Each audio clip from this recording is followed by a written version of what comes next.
Okay. आज हम पढ़ने वाले हैं अपना नेक्स्ट चैप्टर सेल। सेल के बारे में हम स्टडी करने वाले हैं। ठीक है, तो सेल के बारे में पढ़ने से पहले हम थोड़ा थोड़ा बेसिक जान लेते हैं सेल के बारे में। सेल जो होती हैं वो यूनिसेलुलर भी हो सकती हैं और मल्टी सेलुलर भी हो सकती हैं। यूनिसेलुलर सेल क्यों कौन होंगे? जिसके अंदर सिर्फ सिंगल सेल है, ऐसा ऑर्गेनिज्म जो सिर्फ एक ही सेल से बना हुआ है। मतलब वो अपनी बॉडी की जितनी भी एक्टिविटी कर रहा है, जितनी भी फंक्शंस कर रहा है, वो अपनी उस सिंगल सेल से ही कर रहे हैं। ठीक है, तो मल्टी सेलुलर क्या होंगे? ऐसा ऑर्गेनिज्म जिसके अंदर बहुत सारी मैनी सेल्स प्रेजेंट होंगी। मतलब उसके अंदर अपनी बॉडी की एक्टिविटीज करने के लिए कंपार्टमेंट प्रेजेंट है। तो यूनिसेलुलर किस तरीके से? मानो एक जगह घर है, उसके अंदर यहीं पे सब खा रहे हैं, यहीं पे सब बैठ रहे हैं, यहीं पे सब स्टडी कर रहे हैं, यहीं पे सब सो रहे हैं।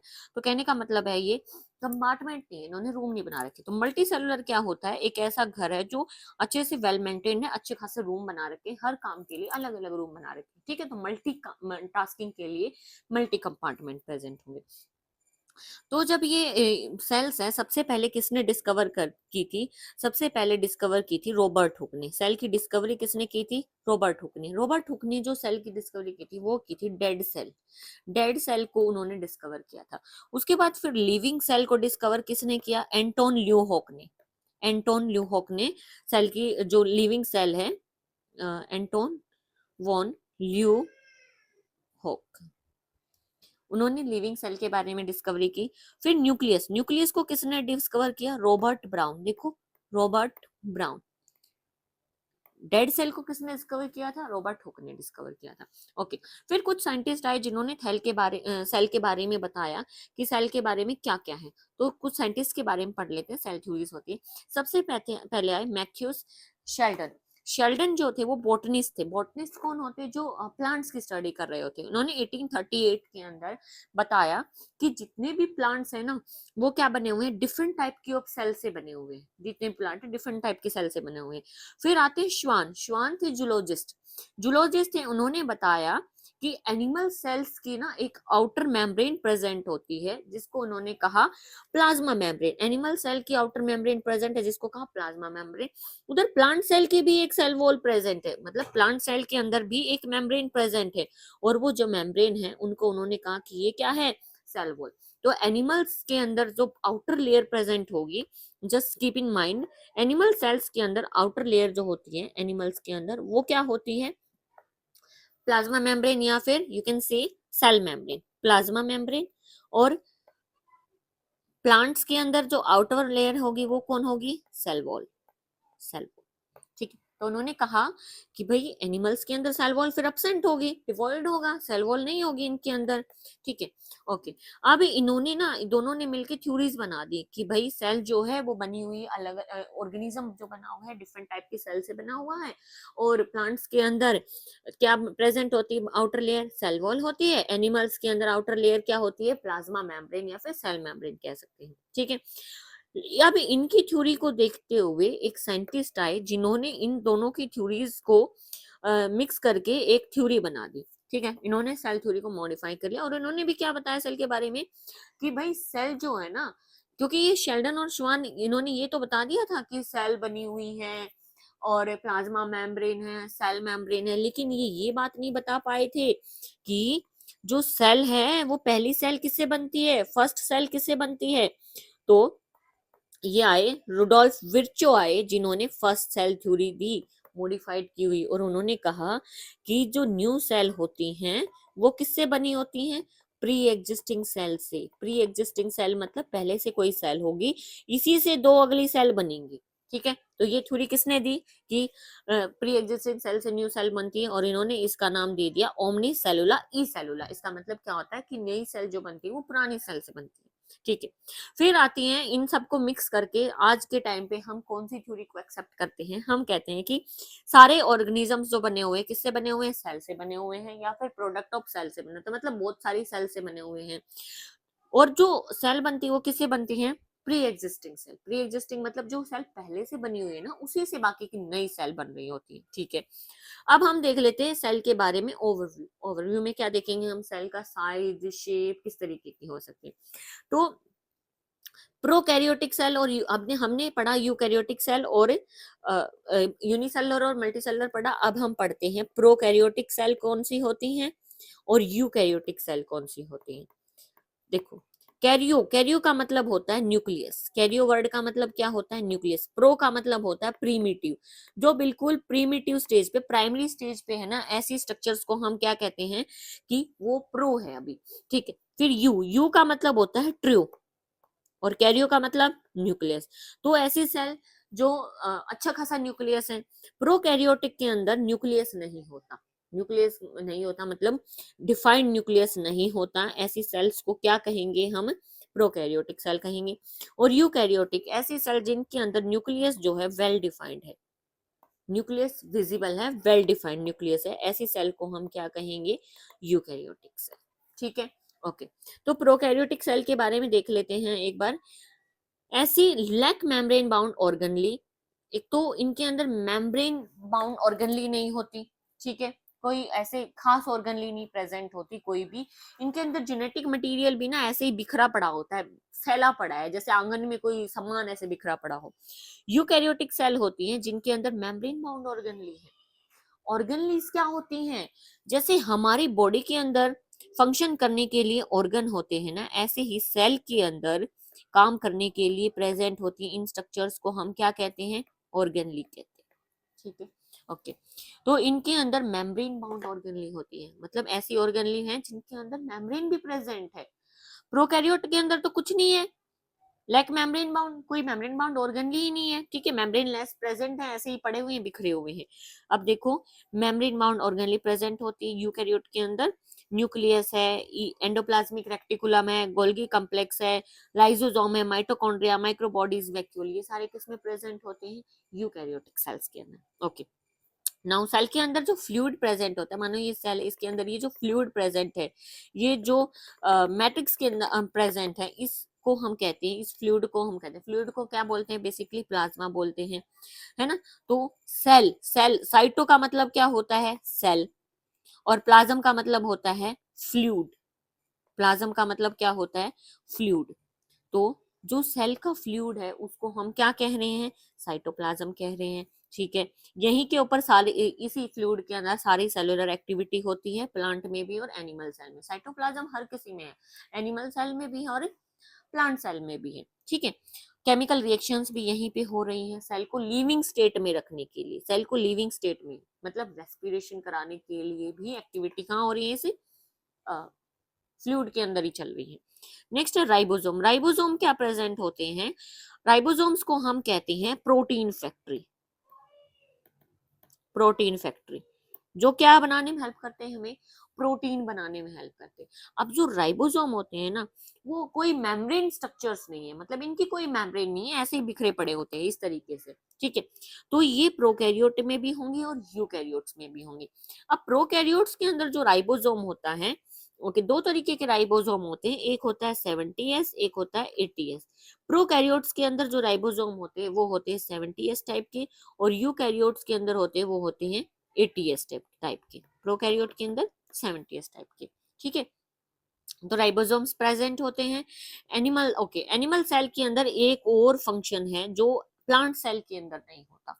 ओके, एनिमल सेल के अंदर प्रेजेंट होते हैं सेंट्रोजोम। सेंट्रोजोम किस लिए हेल्प करते हैं? सेल डिवीजन में हेल्प करते हैं, ठीक, सेल डिवीजन में हेल्प करते हैं।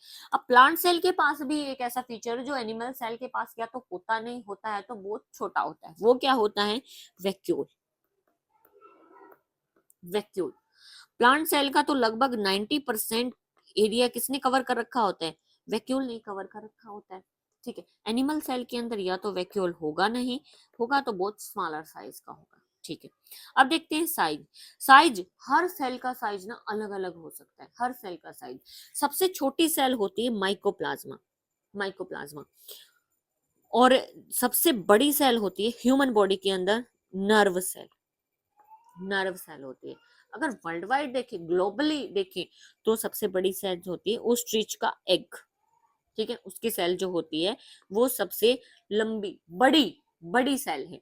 अगर हम लंबी की बात करें तो लॉन्गेस्ट लंबाई में कौन सी बड़ी है? Nerve cell. और अगर साइज में बड़े साइज की बात करें तो कौन बड़ी है? ओस्ट्रिच का एग। और सबसे छोटी कौन होती है? माइकोप्लाज्मा, ठीक है, माइकोप्लाज्मा होती है। इसकी तो मेम्ब्रेन भी प्रेजेंट नहीं होती। ओके, नेक्स्ट देखते हैं शेप। सेल की शेप भी अलग अलग हो सकती है। अब देखो आरबीसी, रेड ब्लड सेल की शेप कैसी होती है, राउंड होती है, बाइकनकेव होती है।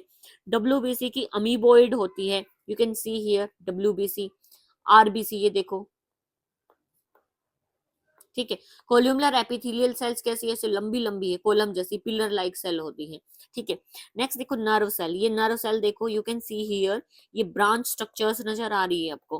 ट्रैचिड, ट्रैचिड होती है प्लांट्स के अंदर, ठीक है। ट्रैचिड्स कहाँ होती है, प्लांट्स के अंदर, ओके। इनकी जो ट्यूब होती है ऐसी लंबी लंबी सेल होती है, ठीक है। जाइलम टिश्यू के अंदर होती है ट्रैचिड सेल, ठीक है। नेक्स्ट देखो मीजोफिल, मीजोफिल जो लीफ के अंदर होती है, राउंड राउंड है, जहाँ पे एक्चुअली फोटोसिंथेसिस हो रहा होता है, क्लोरोप्लास्ट होता है इनके अंदर, राउंड राउंड है। तो कहने का मतलब है कि हर सेल का जो शेप होती है ना वो अलग अलग हो सकती है, ठीक है। अब देखो प्रोकैरियोटिक सेल के बारे में हम स्टार्ट करते हैं डिटेल में। अभी तो हमने बेसिक बेसिक पढ़ा, ओके। तो प्रोकैरियोटिक सेल जो होते हैं वो किस में होते हैं, प्रोकैरियोटिक ऑर्गेनिजम्स में होते हैं। प्रोकैरियोटिक ऑर्गेनिजम्स कौन होते हैं, मोनरा, मोनरा में कौन आते हैं, बैक्टीरिया। तो बैक्टीरिया जो होते हैं वो कैसे होते हैं, प्रोकैरियोटिक्स होते हैं, ठीक है। उसके बाद सारे प्रोटिस्ट आ जाते हैं, प्लांटे, एनिमलिया, फंजाई, ये क्या हो जाते हैं, हमारे यूकैरियोट्स हो जाते हैं। तो प्रोकैरियोटिक सेल के अंदर देखो बैक्टीरिया, प्रोकैरियोट में तो कौन होता है, बैक्टीरिया। ब्लू ग्रीन एल्गी, ये भी बैक्टीरिया होता है, ब्लू ग्रीन एल्गी क्या होता है, बैक्टीरिया होता है। माइकोप्लाज्मा, जिसकी सबसे छोटी सेल थी पीपीएलओ, ये किस में आते हैं, हमारे मोनेरांस में आते हैं, ओके। सबसे छोटे स्मॉलर साइज के होते हैं ये, लेकिन इतनी छोटी सेल होने के बाद भी ना इनकी डिवीजन बड़ी फास्ट होती है। साइज छोटा है लेकिन डिवीजन क्या होती है, बहुत फास्ट, रैपिड डिवीजन होता है, ठीक है। रैपिड डिवीजन होता है, यूकैरियोट से फास्ट डिवाइड करते हैं, ठीक है। शेप साइज अलग अलग हो सकता है, बिल्कुल हो सकता है। किसी की बेसिलस शेप हो सकती है, कोई राउंड कोकस शेप का हो सकता है, कोई कोमा शेप का हो सकता है, कोई स्पाइरल टाइप के शेप का हो सकता है, ठीक है। Organisation of prokaryote is fundamental similar, ठीक है। इंपॉर्टेंट पॉइंट क्या क्या है हमारे प्रोकैरियोट्स के अंदर, सेल वॉल प्रेजेंट होती है मोनरा में, जी बिल्कुल होती है। सेल मेम्ब्रेन प्रेजेंट होती है, बिल्कुल होती है। लेकिन न्यूक्लियस डिफाइन नहीं होता। न्यूक्लियस क्यों डिफाइन नहीं होता, प्रोकैरियोटिक कैरियोन न्यूक्लियस, न्यूक्लियस कहता है प्रिमिटिव टाइप का, तो न्यूक्लियस डिफाइन नहीं होगा। जीनोम, जीनोम क्या होता है, जेनेटिक मटेरियल जो होता है ना वो ऐसे ही न्यूड पड़ा होता है ना, नेक्ट पड़ा होता है, किसी के अंदर पैक नहीं है, ऐसे ही पड़ा हुआ है, ठीक है। जीनोम क्या होता है, हमारा जो भी जेनेटिक मटेरियल है, वैसे तो वो न्यूक्लियस में होना चाहिए, लेकिन इनके पास तो न्यूक्लियस मेम्ब्रेन ही नहीं है, कहाँ पे डालेंगे, तो ये इनकी जो सेल है ना वैसे नेक्ट पड़ा होता है, ओके। न्यूक्लियर एनवेलप प्रेजेंट नहीं है। न्यूक्लियर एनवेलप क्या होता है, न्यूक्लियस होती है, उसकी मेम्ब्रेन्स प्रेजेंट होती है, दो मेम्ब्रेन, इनको हम क्या कहते हैं, न्यूक्लियर मेम्ब्रेन। अब भाई जब इसके पास न्यूक्लियस ही नहीं है तो न्यूक्लियर मेम्ब्रेन कहाँ से आएंगे, न्यूक्लियर एनवेलप कहाँ से आएगा, ओके। इसके अंदर एक एक्स्ट्रा सर्कुलर डीएनए प्रेजेंट होता है जिसको हम कहते हैं प्लाज्मिड डीएनए, ठीक है। एक तो इसका जीनोम है, एक एक्स्ट्रा सर्कुलर डीएनए भी प्रेजेंट होता है जिसको हम कहते हैं प्लाज्मिड डीएनए। एक बार डायग्राम देखो इसका, ये देखो आपको इसका जीनोम पड़ा हुआ नजर आ रहा होगा, देखो कैसे पड़ा हुआ है, ऐसे बिखरा पड़ा है। कोई आपको ऑर्गेनलीज प्रेजेंट नहीं दिख रही होंगी, माइटोकॉन्ड्रिया नहीं दिख रहा है, ईआर नहीं दिख रहा है, गोल्गी नहीं दिख रही, कुछ नहीं दिख रहा है। क्या दिख रहे हैं, ये छोटी छोटी बॉडीज दिख रही हैं, राइबोसोम्स दिख रहे हैं, है ना। तो ये सब स्ट्रक्चर्स नजर आ रही है इसके अंदर, क्यों, क्योंकि इसके अंदर मेम्ब्रेन बाउंड ऑर्गेनली होती ही नहीं है, ऐसी कोई ऑर्गेनली है ही नहीं अलग से, सब काम इसके इधर ही चल रहे हैं। लेकिन यू, अब अगर हम बात करें यूकैरियोटिक सेल्स के अंदर, वहां पे तुम देखना हर काम के लिए अलग ऑर्गेनली पड़ी होती है, सेल के अंदर हर काम करने के लिए अलग ऑर्गेनली पड़ी हुई है, ठीक है, ओके। ये आपको इसका जीनोम नजर आ गया। ये जो एक्स्ट्रा सर्कुलर पड़ा हुआ है अलग से, इसको हम क्या कहते हैं, प्लाज्मिड डीएनए, ठीक है। ये क्या होता है, plasmid DNA, circular DNA present होता है, ठीक है, ओके। ये ना हम यूज करते हैं जब हमें ट्रांसफॉर्मेशन करवाना हो, वेक्टर की तरह यूज करना हो बैक्टीरिया को, तब हम इस डीएनए का यूज करते हैं। इसकी जो ट्रांसफॉर्मिंग एबिलिटी है वो बहुत फास्ट होती है, और दूसरा ये रेजिस्टेंट भी होता है, एंटीबायोटिक का असर नहीं होता इसके ऊपर, ठीक है, रेजिस्टेंट भी होता है, ठीक है। इसके सेल के अंदर ना फ्लैजिला, ये धागेदार स्ट्रक्चर्स प्रेजेंट है, फ्लैजिला प्रेजेंट होते हैं, you can see here flagella. Flagella क्या होता है, धागे जैसी स्ट्रक्चर होती है, ठीक है, जिसका काम क्या होता है, मूवमेंट करवाना। क्या काम होता है, मूवमेंट कराना। अब ये जो फ्लैजेला यहाँ से चिपका हुआ है ना, इस जगह को हम बोल देते हैं बेसल बॉडी। ठीक है, जहां से ये चिपका हुआ है इस जगह को हम क्या बोल देंगे, बेसल बॉडी बोल देंगे। फिर आ, ये जो बीच में जोड़ रहा है इसको, इसको हम क्या कह देंगे, हुक कह देंगे। और ये जो लंबा सा धागेदार स्ट्रक्चर है इसको हम क्या कह देंगे, इसका फिलामेंट। फिलामेंट क्या होता है, बेसिकली धागा ही होता है। ठीक है, तो फ्लेजिला का काम क्या होता है, मूवमेंट करवाना। क्या करवाना, मूवमेंट करवाना। ठीक है, plasmid DNA present, extra circular DNA present है, उसका काम क्या है, स्मॉल सर्कुलर डीएनए है, आउटसाइड जीनोमिक डीएनए, ये जीनोमिक डीएनए के बाहर पड़ा हुआ है, अलग पड़ा हुआ है। ठीक है, इसका काम क्या होता है, ये रेजिस्टेंट होता है। ठीक है, नेक्स्ट देखो, सेल एनवलप के बारे में मैं अभी आपको समझाऊंगी, मीजोजोम के बारे में समझाऊंगी। राइबोसोम्स पड़े हुए हैं, राइबोसोम्स क्या होते हैं, प्रोटीन फैक्ट्री। अब प्रोकैरियोटिक है, तो प्रोकैरियोटिक के अंदर कैसे राइबोसोम मिलेंगे, 70s मिलेंगे, 70s ही तो मिलेंगे। ओके, ये जो फ्लूइड प्रेजेंट है अंदर, इसको हम क्या कहते हैं, साइटोप्लाज्म। क्या कह रहे हैं, साइटोप्लाज्म। साइटो मतलब सेल, प्लाज्म मतलब फ्लूइड, तो सेल का फ्लूइड साइटोप्लाज्म। ठीक है, जीनोमिक डीएनए है जो नेक्ट पड़ा हुआ है, नंगा पड़ा हुआ है। ठीक है, सिंगल क्रोमोसोम्स के साथ। ठीक है, ओके, अब हम बात कर लेते हैं इसकी सेल एनवलप की। देखो, सपोज करो ये हमारी सेल है, ठीक है, प्रोकैरियोटिक सेल है, तो इसके अंदर क्या होता है, 3 मेम्ब्रेन प्रेजेंट होती है। ठीक है, 3 मेम्ब्रेन प्रेजेंट होती है। ठीक है, और ये 3 मेम्ब्रेन जो प्रेजेंट है, ये क्या बना लेती हैं, एक एनवलप स्ट्रक्चर बना रही है। ये देखो एनवलप सा बना रही है ना। तो सबसे बाहर वाली लेयर जो होती है उसको हम कहते हैं ग्लाइकोकैलिक्स। ठीक है, बाहर वाली लेयर को क्या कहते हैं, ग्लाइकोकैलिक्स। अंदर वाली लेयर होती है इसकी सेल वॉल, वो सबसे अंदर वाली लेयर होती है इसकी सेल मेम्ब्रेन। ठीक है, सेल मेम्ब्रेन। ओके, ग्लाइकोकैलिक्स का काम क्या है, प्रोटेक्शन दे रहा है। अगर तो ग्लाइकोकैलिक्स बहुत टाइटली पैक है, सपोज करो बहुत टाइटली पैक है, कोई स्पेस प्रेजेंट नहीं है, तो हम इस लेयर को, ग्लाइकोकैलिक्स की लेयर को कह देंगे कि ये है जी कैप्सूल। ठीक है, क्या कह देंगे, कैप्सूल है ये। ठीक है, इसका नाम हम रख देंगे कैप्सूल। अगर तो ये लूजली पैक है, इनके बीच में स्पेस प्रेजेंट है, तो हम इस लेयर को कह देंगे स्लाइम लेयर। ठीक है, स्लाइम लेयर। ठीक है, ग्लाइकोकैलिक्स हो गया। फिर आती है इसकी cell wall. Cell wall present होती है इसके अंदर। ठीक है, प्रोटेक्शन करवा रही होती है। ठीक है, नेक्स्ट आती है सेल मेम्ब्रेन। सेल मेम्ब्रेन जो होती है, मतलब जब सेल को एक्सटर्नल एनवायरनमेंट के साथ कांटेक्ट करना होता है ना, तो उसकी सेल मेम्ब्रेन से बात करनी पड़ेगी। ऐसा नहीं है कि बाहर ग्लाइकोकैलिक्स है इससे बात कर ली, सेल वॉल है इससे बात कर ली, नहीं। अगर कुछ एक्सटर्नल एनवायरनमेंट के साथ कनेक्शन करना है तो सेल मेम्ब्रेन से बात करनी पड़ेगी। क्यों, क्योंकि सेल मेम्ब्रेन के पास ही वो रिसेप्टर्स होते हैं, सिग्नल्स के लिए रिसेप्टर होते हैं जो किसी सिग्नल के लिए रिस्पॉन्स कर सकते हैं। किसके पास होते हैं, सेल मेम्ब्रेन के पास। ठीक है, ओके, तो ग्लाइकोकैलिक्स की, सेल वॉल की, इन स्ट्रक्चर्स को हम क्या कह रहे हैं, सेल एनवेलप। एक एनवेलप जैसी स्ट्रक्चर बना रही है, लिफाफे जैसी स्ट्रक्चर बना रही है, तो इसको हम कह रहे हैं सेल एनवेलप।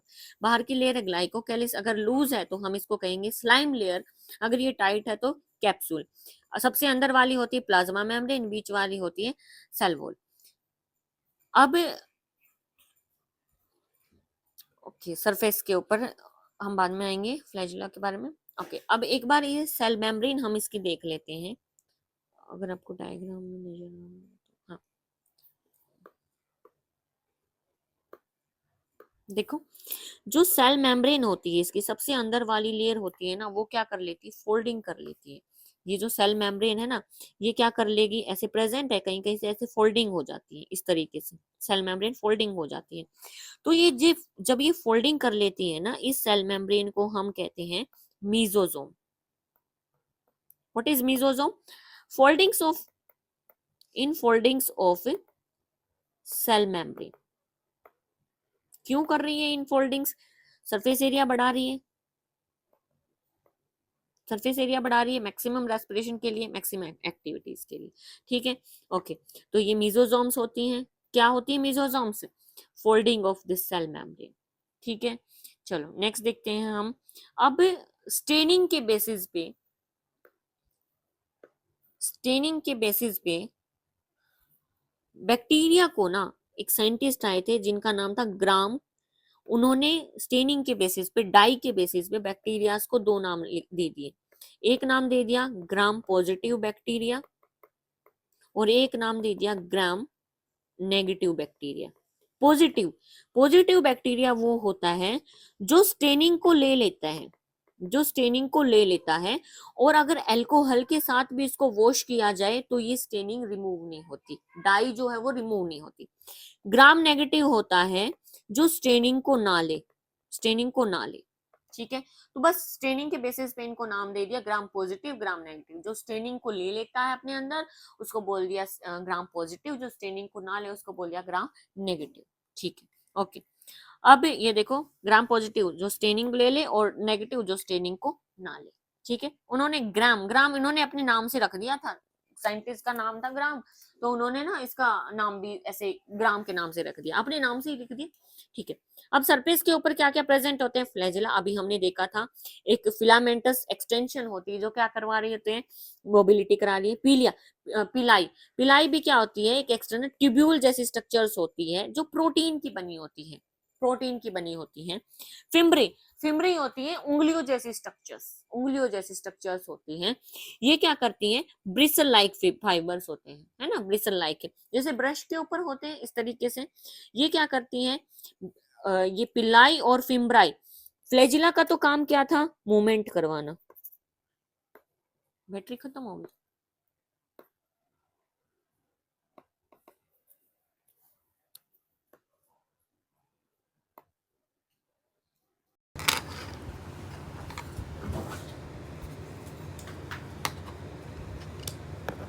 उसमें चार्ज लगा, पावर बैंक में चार्ज लगाने पड़ेगा। पावर बैंक दे, नहीं होगा। वर्क।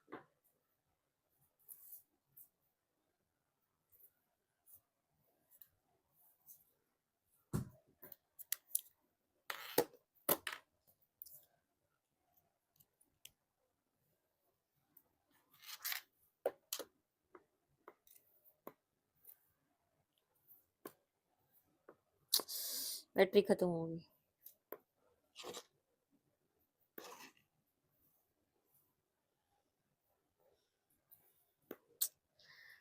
चलो बाकी की क्लास हम अगली क्लास में करते हैं। अभी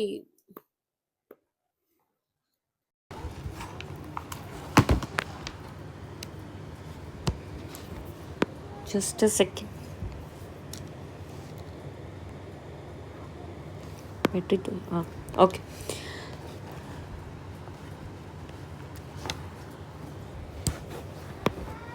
हो गया।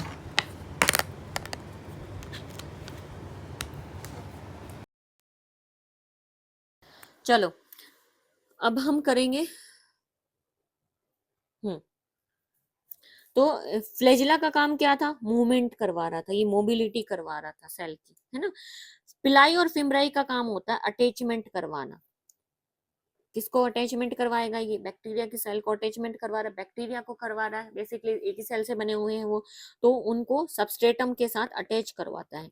ये धागे जार, ये उंगलियों जैसी स्ट्रक्चर्स होती है पिलाई और फिम्ब्राई, ये क्या कराती है? बैक्टीरिया को अटैच करवाती है सबस्ट्रेटम के साथ। ठीक है, ओके। नेक्स्ट देखते हैं सेल एक्सटेंशन। सेल एक्सटेंशन हमने कर लिया, मीजोजोम कर लिया, कि जब प्लाज्मा मेम्ब्रेन होती है उसकी इनफोल्डिंग हो जाती है तो वो क्या कहलाती है? मीजोजोम कहलाती है। ठीक है, अब नेक्स्ट है, ये वेरी इंपॉर्टेंट है कि जो मीजोजोम है उसके फंक्शंस क्या होते हैं। तो इसके अंदर क्या होता है? सब एक तो ये सेल वॉल बनाने में हेल्प करती है, दूसरा ये डीएनए रेप्लिकेशन करने में हेल्प करती है, ये डॉटर सेल्स के अंदर डीएनए का इक्वल डिस्ट्रीब्यूशन करने में भी हेल्प करती है, रेस्पिरेशन में तो हेल्प कर ही रही है, जब ये सरफेस एरिया बढ़ा रही है तो ऑब्वियसली रेस्पिरेशन को इंक्रीज करने के लिए कर रही है, सरफेस एरिया इंक्रीज कर रही है, और एंजाइम जो होती हैं उनके कंटेंट को भी ये इंक्रीज करती है। ठीक है, नेक्स्ट आती है हमारी इंक्लूजन बॉडीज। इंक्लूजन बॉडीज क्या होती हैं? जो सेल के अंदर ये डॉट डॉट से नजर आ रहे थे, जो फैले हुए थे, बिखरे हुए थे, ये होते हैं इंक्लूजन बॉडी। इंक्लूजन बॉडीज क्या करते हैं, रिजर्व करते हैं फूड मटेरियल्स को। कौन से फूड मटेरियल्स को रिजर्व करेंगे, जैसे ये दानेदार स्ट्रक्चर्स प्रेजेंट होते ही रिजर्व करके बैठे हैं। कुछ ग्रेन्यूल्स है जो फॉस्फेट को रिजर्व करके बैठे हैं, उनको कह रहे हैं फॉस्फेट ग्रेन्यूल्स। कुछ साइनोफाइसिन्स को रिजर्व करके बैठे हैं, कुछ ग्लाइकोजन्स को रिजर्व करके बैठे हैं। तो इनको क्या कहते हैं, जो रिजर्व करने वाली बॉडीज प्रेजेंट है, इनको हम कहते हैं इंक्लूजन बॉडीज। ठीक है, ओके। तो ये हमारा हो गया है prokaryotic cell complete. Prokaryotic cell के अंदर हमने क्या क्या किया कि सेल एनवेलप प्रेजेंट होता है, बाहर एक मोटी अगर थिक लेयर प्रेजेंट होती है ग्लाइकोकैलिक्स की, तो हम उसको कहते हैं कि वो कैसी है, कैप्सूल है। अगर ये लाइव बिल्कुल स्पेसियस प्रेजेंट होती है, तो उसको लूज शीट को हम कहते हैं कि वो स्लाइम लेयर प्रेजेंट है। उसके अंदर प्रेजेंट होती है सेल वॉल होती है, जो प्रोटेक्शन दे रही होती है। सबसे अंदर बैठी होती है हमारी सेल मेम्ब्रेन्स। जीनोम कैसा होता है, इसका नेक्ट होता है, क्योंकि कोई भी न्यूक्लियर मेम्ब्रेन प्रेजेंट नहीं है, न्यूक्लियस प्रेजेंट नहीं, ऐसे ही पड़ा हुआ है ये। एक एक्स्ट्रा सर्कुलर डीएनए भी प्रेजेंट होता है, जिसको हम कहते हैं प्लाज्मिड डीएनए। ठीक है, सेल मेम्ब्रेन्स के अंदर फोल्डिंग्स हो जाती है, जिसको हम कहते हैं मीसोसोम्स। ठीक है, ओके। अब नेक्स्ट आता है हमारा eukaryotic cells. Eukaryotic cell well defined nucleus होता है, और सेल मेम्ब्रेन्स जो ये सेल ऑर्गेनलीज होती है ना, ये भी इनके अंदर प्रेजेंट होती है। तो यूकैरियोटिक सेल मोनरेंस को छोड़ के, बैक्टीरियाज को छोड़ के, बाकी सबके अंदर क्या प्रेजेंट होती है, यूकैरियोटिक सेल होती है। जैसे प्रोटिस्टा में, फंजाई में, प्लांट में, एनिमल में, इनके अंदर क्या प्रेजेंट होती है, यूकैरियोटिक सेल होती है। ठीक है, अब इनकी जो सेल होती है, इनके अंदर एक कंपार्टमेंट भी प्रेजेंट होते हैं, कंपार्टमेंट प्रेजेंट होते हैं, क्योंकि presence of membrane bound organelles, organelles present है। ये देखो यहाँ पे हर काम के लिए अलग अलग ऑर्गेनली। माइटोकॉन्ड्रिया प्रेजेंट है एटीपी बनाने के लिए, माइटोकॉन्ड्रिया को पावर हाउस ऑफ सेल भी कहते हैं। राइबोसोम्स प्रेजेंट हैं प्रोटीन बनाने के लिए। साइटोप्लाज्म तो ये तो उधर भी प्रेजेंट था, फ्लूइड तो ओके। गोल्गी अपरेटस प्रेजेंट है मॉडिफिकेशन करने के लिए। सेंट्रियोल प्रेजेंट है सेल डिवीजन करने के लिए, वहां पे प्रेजेंट नहीं था। ईआर प्रेजेंट है, न्यूक्लियस के साथ चिपके हुए हैं, जो प्रोटीन और लिपिड बना रहे होते हैं। लाइसोसोम प्रेजेंट है, जो एंजाइम कंटेन करके रखते हैं, हाइड्रोलिटिक एंजाइम से। जो भी सेल के अंदर एक्स्ट्रा मटेरियल होता है, उसको डिग्रेड करने के लिए लाइसोसोम के पास भेजा जाता है। लाइसोसोम उसके ऊपर क्या डालता है, एंजाइम डालता है, और उसको हाइड्रोलाइज कर देता है। ठीक है, ओके। यूकैरियोटिक सेल के बारे में हमें पता चल गया। एक तो इसके पास क्या है, वेल डिफाइंड न्यूक्लियस प्रेजेंट है, you can see here nuclear membrane present है इनके अंदर, वेल डिफाइंड न्यूक्लियस है। न्यूक्लियर एनवेलप है, न्यूक्लियर एनवेलप किसको बोलेंगे, न्यूक्लियस जो होता है इसकी मेम्ब्रेन्स प्रेजेंट होती है, डबल मेम्ब्रेन प्रेजेंट होती है, जो एक एनवेलप बनाती है, जैसे अभी हमने सेल एनवेलप पढ़ा था। नेक्स्ट है, इनके अंदर लोकोमोशन के लिए कौन प्रेजेंट होते हैं, अलग स्ट्रक्चर्स प्रेजेंट होते हैं, जैसे फ्लैजिला प्रेजेंट है, सीलिया प्रेजेंट है। ठीक है, और सेल के अंदर डिवीजन कराने के लिए प्रेजेंट होते हैं ये सेंट्रियोल्स, सेल के डिवीजन के लिए सेंट्रियोल्स होते हैं। ठीक है, तो अब हम सबसे पहले पढ़ते हैं इसकी सेल मेम्ब्रेन। सेल वॉल हम पहले ही पढ़ चुके हैं, सेल वॉल यहाँ नहीं पढ़ेंगे, हम सीधा सेल मेम्ब्रेन से पढ़ेंगे।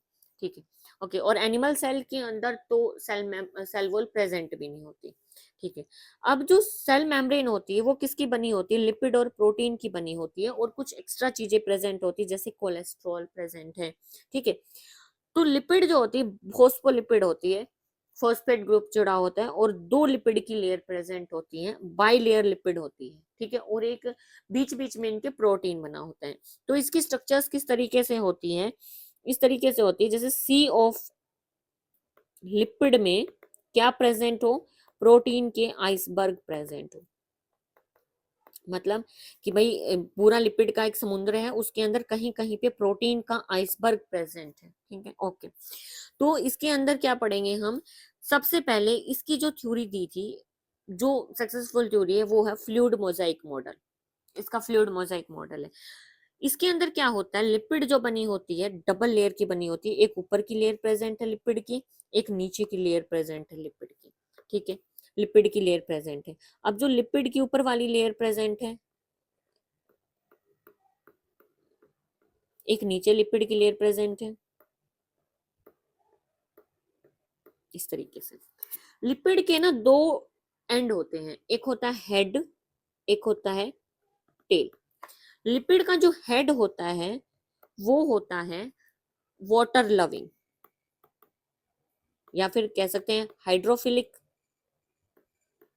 या फिर पोलर हेड। ठीक है, ओके। टेल जो होती है वो होती है हाइड्रोफोबिक, मतलब उसको क्या है, वाटर से हेट है, नफरत है उसको, तो टेल कैसी होती है, हाइड्रोफोबिक। अब जो हेड है, जो वाटर लविंग है, तो वो वाटर की साइड मिलेगा सेल के। You can see here head बाहर की तरफ होगा, बाहर की तरफ होगा हेड, और टेल जो होंगी ना वो वाटर हेटिंग है, तो टेल क्या करेंगे, हाइड हो जाएंगे, छिप जाएंगे, अंदर की तरफ घुसी होंगी। तो इसके अंदर देखो हेड जो है बाहर की तरफ है और साइटोप्लाज्म की अंदर की तरफ है, लेकिन टेल क्या है, अंदर छुप गई है, छुप गई है, क्योंकि वो कैसी है, हाइड्रोफोबिक हेड है, नॉन पोलर हेड एंड है वो। अब प्रोटीन क्या होते हैं, इनके अंदर दो प्रोटीन होते हैं, ईज ऑफ एक्सट्रैक्शन। अगर एक्सट्रैक्शन की आसानी के तरीके पे देखे जाए तो दो तरीके के प्रोटीन होते हैं। एक प्रोटीन होता है इंटीग्रल प्रोटीन और एक होता है पेरिफेरल प्रोटीन। इंटीग्रल प्रोटीन होता है जो बीच में धंसा हुआ है, ठीक है, बिल्कुल सेंटर्स के अंदर, बिल्कुल बीच में पड़ा हुआ है। पेरिफेरल प्रोटीन होता है जो सिर्फ पेरिफेरी पे प्रेजेंट होगा। ठीक है, यहाँ पे देखो ये प्रोटीन बीच में धंसा हुआ है मेम्ब्रेन के बिल्कुल पूरी तरीके से, लेकिन पेरिफेरल प्रोटीन्स देखो, ये देखो धागेदार स्ट्रक्चर्स आपको नजर आ रही है, ये सिर्फ कहाँ प्रेजेंट है, पेरिफेरी पे चिपके हुए हैं, पेरिफेरी पे चिपके हुए हैं। ऐसे प्रोटीन्स को क्या कह रहे हैं, पेरिफेरल प्रोटीन। और जो बीच में धसे हुए हैं ऐसे प्रोटीन्स को हम क्या कह रहे हैं, इंटीग्रल प्रोटीन कह रहे हैं। ठीक है, लिपिड बाइलेयर है, एक लेयर ये रही, एक लेयर ये रही, ये बाहर की साइड इसका हेड है और अंदर जो धसा हुआ है ये इसका टेल है। ठीक है, तो देखो सेल मेम्ब्रेन के बारे में, लिपिड प्रोटीन कोलेस्ट्रॉल से बनी हुई होती है। ओके, आउटर पोलर हेड कौन होता है, पोलर हेड जो वाटर लविंग है, हाइड्रोफिलिक हेड होता है, और अंदर धसी हुई कौन होती है, इसकी हाइड्रोफोबिक टेल होती है। बायोकेमिकल इसका नेचर कैसा होता है, लगभग 52% तो प्रोटीन होता है, 40% लिपिड होता है।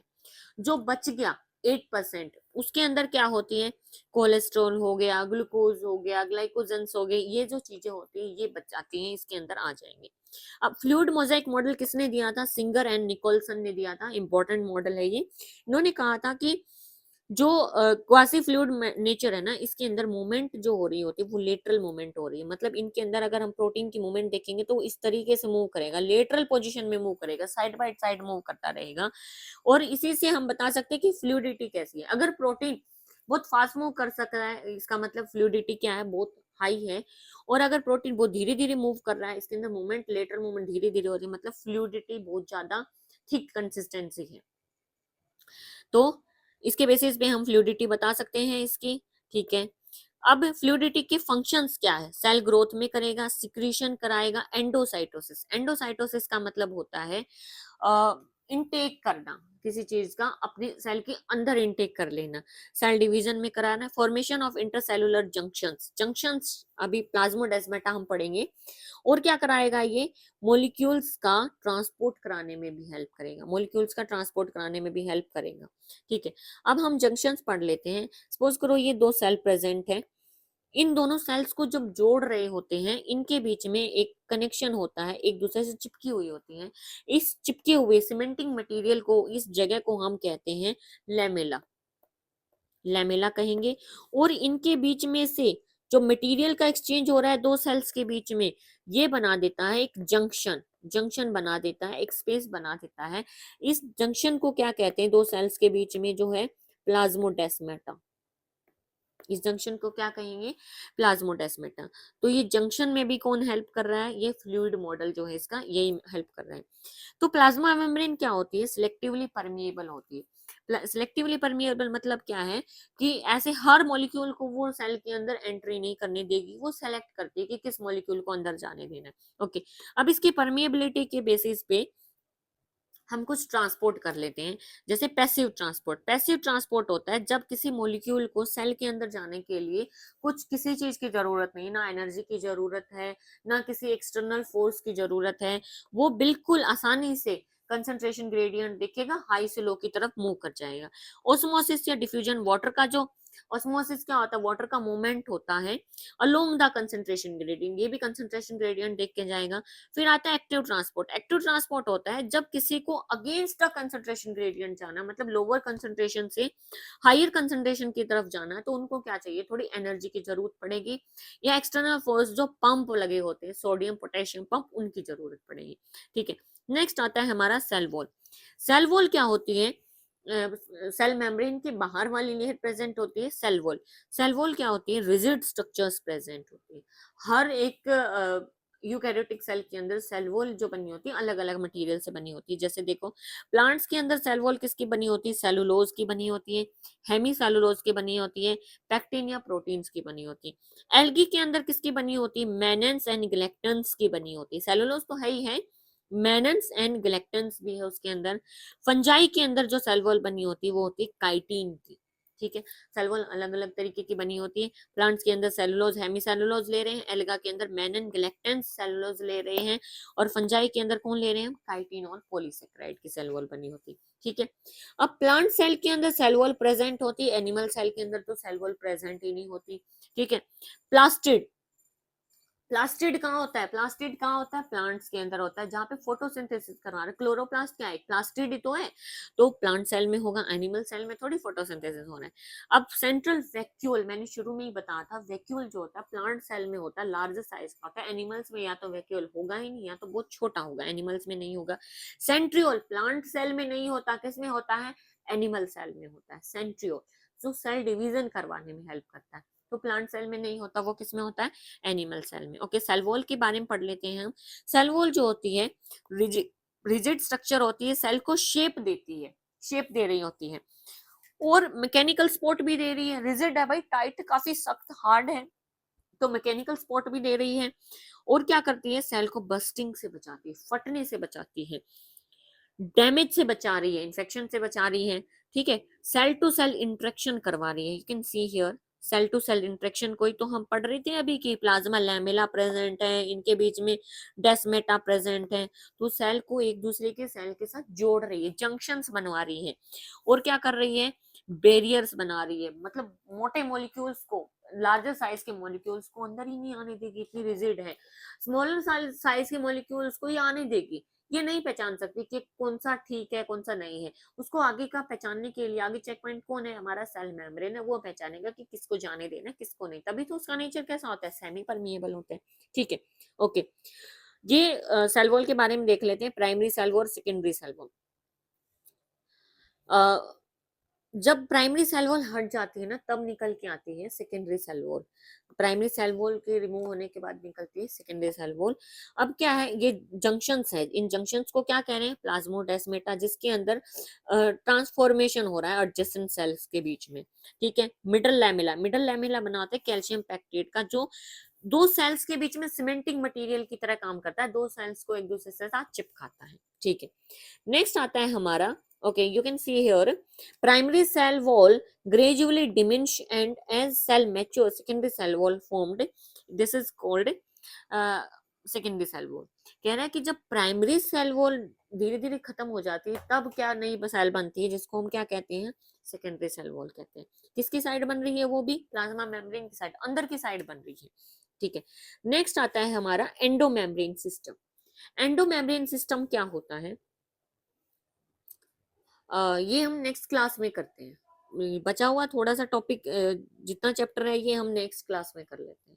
ठीक है, इतना समझ आया हो आपको तो नेक्स्ट क्लास के लिए ज्वाइन हो जाना।